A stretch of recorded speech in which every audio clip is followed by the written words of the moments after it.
Aldo Campo di Ragusa, amici della Wisport, per raccontarvi della 21esima giornata del campionato di eccellenza. Il girone B vede il Marina di Ragusa ospitare il Città di Scordia. La formazione di mister Salvatore Utro a 37 punti in classifica è prima in classifica in coabitazione con il Biancavilla, miglior attacco del torneo fino a questo momento con 36 gol fatti, un ruolino di marcia tra le mura amiche dell'Aldo Campo invidiabile con 7 vittorie, un pareggio e appena 3 sconfitte rimediate nelle prime battute del torneo. Dall'altra parte il Città di Scordia a 23 punti in classifica dopo la vittoria tra le mura amiche dell'Aldo Binanti per 2-0 contro il Rosolini. L'ingresso in campo delle due squadre agli ordini del direttore di gara di Renzo, la sezione di Bolzano, sui assistenti di Dio di Caltanissetta e di Venuti la sezione di Enna. 4-5-1 a trazione offensiva per il Marina di Ragusa con Di Carlo tra i pali, Carnemolla a destra, Immesi a sinistra, centrali Iozia e Sacca a centrocampo, in mediana Sangaré e Pellegrino, in avanti come detto la tre quarti con Iannizzotto, Nicola Arena, Alessandro Arena, in avanti l'unica punta è Reinero.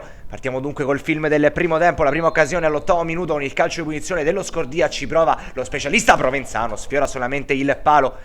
Alla sinistra Di Carlo, gran tentativo per il capitano dello Scordia, abbiamo visto grazie al nostro rallenti come abbia sfiorato solamente il legno. 13°, dall'altra parte il calcio di punizione ce l'ha invece Nicola Arena, anche qui uno specialista, il pallone di poco sopra la traversa, un minuto più tardi e ancora una volta lo Scordia a rendersi pericoloso perché c'è questo tentativo dall'out destro con il pallone che viene messo dentro da Carnemolla, Sangaré col colpo di testa, forse una deviazione da parte di Nicola Arena, i due si vanno a ostacolare, si resta sullo 0-0 quando ancora una volta in avanti il Marina di Ragusa, pallone dentro bellissimo di Nicola Arena per il Reinero che viene steso così da Pandolfo. Il direttore di gara di Renzo non ha dubbi e manda dal dischetto il Marina di Ragusa che dunque al minuto 21 alla ghiotta occasione di portarsi in vantaggio. Alessandro Arena affronta Pandolfo, parte il numero 7, spiazza completamente il portiere e il Marina di Ragusa in vantaggio 1-0 per la formazione di mister Utro quando siamo arrivati come detto al 21°. La rete di Alessandro Arena ha sbloccato le ostilità,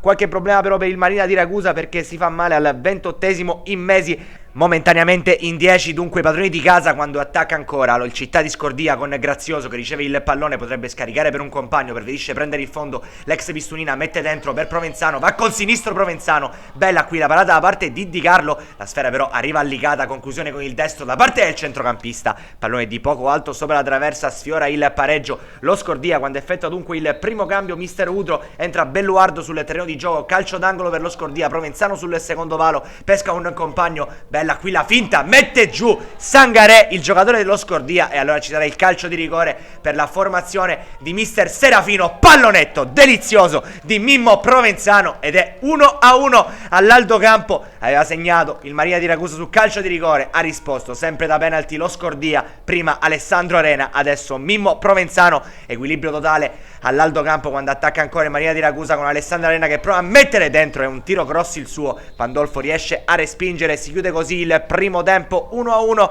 tra Marina di Ragusa e Scordia. Da una parte il gol di Alessandro Arena trovato al 21° su rigore, dall'altra sempre su penalty ha risposto Provenzano al 39° e proprio il capitano dello Scordia inizio secondo tempo a provare a imbastire una manovra per i suoi, cerca tra le linee Licata, lo trova, pallone in verticale dove c'è Grazioso, ottimo il controllo, il tentativo da parte di Grazioso, Di Carlo è fondamentale per mettere il pallone in calcio d'angolo. Reazione del Marina di Ragusa, all'ora di gioco il pallone viene scaricato sulla destra dove c'è la proiezione offensiva da parte di Carnemolla, prova a mettere dentro, la respinta ancora Carnemolla, va col sinistro Carnemolla e trova il palo lontano, non può nulla in questo caso il portiere Pandolfo, nuovamente in vantaggio il Marina di Ragusa, stavolta ci ha pensato un difensore, ci ha pensato Carnemolla, prova a non soccombere lo Scordia, Provenzano mette dentro, allontana così il pallone di Carlo e fa ripartire il Marina di Ragusa perché Carnemolla è ancora una volta scatenato, va a bruciare il diretto avversario su azione di 2-0 in Marina di Ragusa, una ghiotta occasione per il 3-1, ancora Carnemolla, va col destro, deviato, arriverebbe il gol della formazione di mister Udro, tutto fermo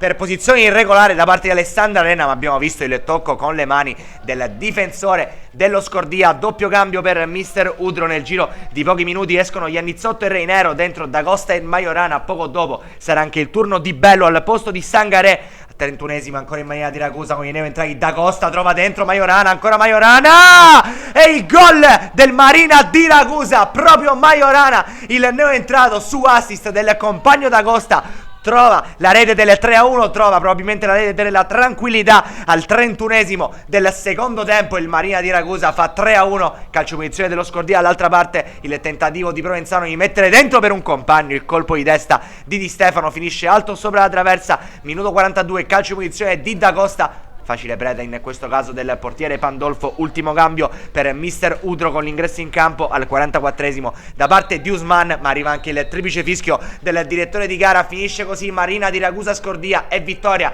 per la formazione di mister Udro, che consolida il primo posto in classifica. Continua il duello a distanza con il Biancavilla. Un cordiale saluto amici della Wii Sport e alla prossima.